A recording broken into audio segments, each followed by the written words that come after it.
When I read about your history with your own father, what I didn't know this, was an alcoholic. And he would take you to AA meetings. That's right. We were going on a summer trip, and we were driving to Canada. And my older sister told me that as we were leaving the drive, apparently my father was shit-faced. So the poor man was possessed by that demon. But when he got into AA, he was all in, and he ran the show, and it was fantastic. And I got to go to one of those meetings and see him in action.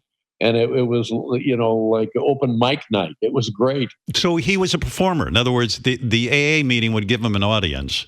That's correct. Yes, and that's all he ever really wanted. But he had to make a living.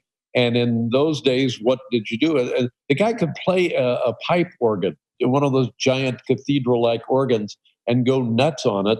My grandmother, I think, wrote a letter to a radio station in Louisville, and saying that she knew a guy who could do the organ.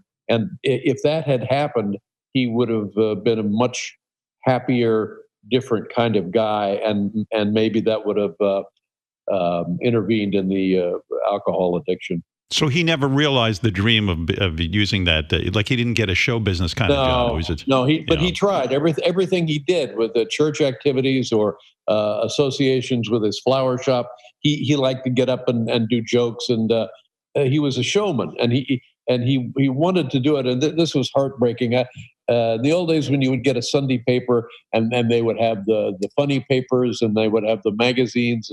In the Parade magazine, there was always an ad for the American Writers School. Do you think you can write? If you can write that. So he would clip out this thing, and you send them a deal, and they will send you a test to see if you can write. And then he would fill out the writing test, and they would send it back. And then guess what? Yes, you can write.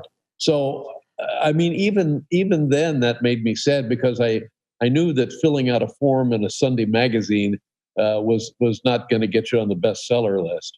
I felt bad for him, because I don't think most men lead lives of quiet desperation. Did you see yourself as a nuisance to him, as somebody who holds him back? Like when you were growing up, where you were like, gee, my father's sad because he's got to make a living for us, and I'm holding him back? No, I think that the kids typically are pretty selfish. And it wasn't until he started having heart attacks that I really felt really true, strong empathy for his plight.